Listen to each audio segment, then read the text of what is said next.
morning to you. It must be 5 a.m. Eastern Standard Time somewhere out there because it's time for another edition of Hardison's Tips. I'm your host, Brandon Hardison, on this beautiful Monday, the 9th day of August, 2021. We do this for all of our brothers and sisters that are in our vertical space of sales, whether it's key account, major account, up and down the street, in home sales, retail sales, or automotive sales. So let's get into this quickly so you can start your week off right. New month, new opportunities to try to get to those goals and dreams. Today and all this week, I want to talk about the beliefs that I consider hinder many great potential salespeople. On a regular basis, I run into a belief that limits a lot of salespersons' behavior. These often sound reasonable and are embraced without question. Looking a little bit closer at them, however, uncovers how they limit a salesperson's performance. One of the most common of these negative and limiting beliefs is that I have my own selling style. This is one of the most ludicrous of them all because it excuses the salesperson from any responsibility to improve.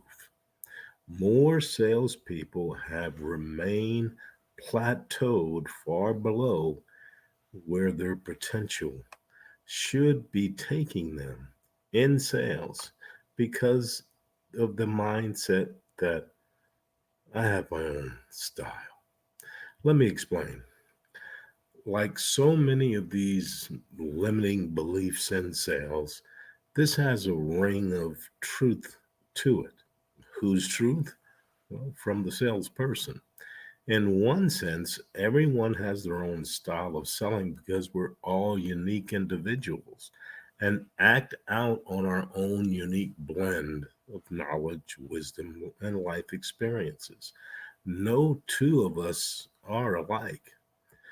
The problem comes when the salesperson uses the belief to ignore the efforts of management and sales experts to help the salesperson sell better. The thought process goes something like this. Since I have my own selling style, I don't need to listen to or give any credence to what anyone else tries to give me knowledge on. They don't understand my style, so their advice is irrelevant. Now, you probably heard that somewhere out there if you're a manager, but we let them go through it. My own style thus becomes an excuse that absolves all the salespeople from any responsibility. So, for example, the manager sends the person an article that impressed the boss tremendously. The salesperson deletes it, doesn't read it because he has his or own selling style. Nobody can teach, coach this person anything. A highly recommended seminar comes to town.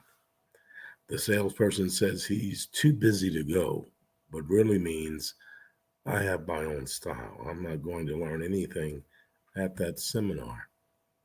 The company buys a copy of well regarded books of a great author in your vertical, and it just gathers dust on the salesperson's shelf because they have their own selling style.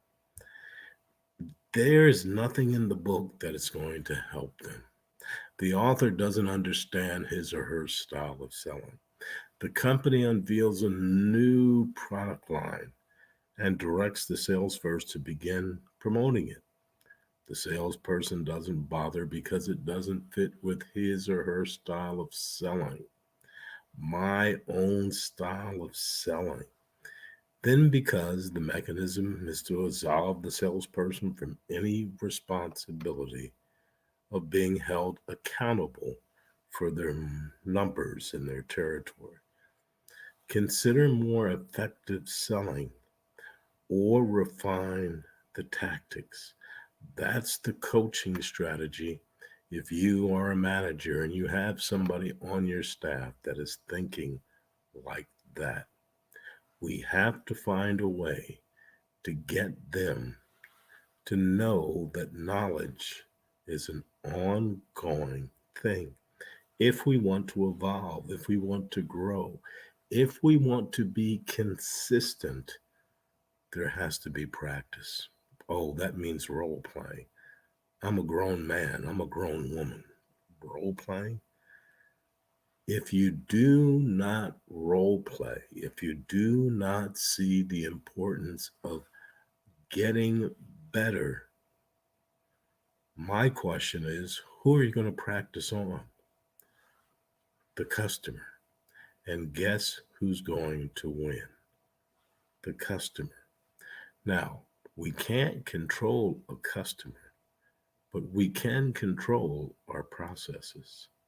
And if we master the basics of our processes, we're going to win because the customer is going to see value in you compared to anyone else that gets in front of them live or on a Zoom because they can tell that you bring value. Now, we're going to talk about that all week. So, as we end it on this beautiful Monday morning, the 9th day of August, you go out there and you make it a champion day.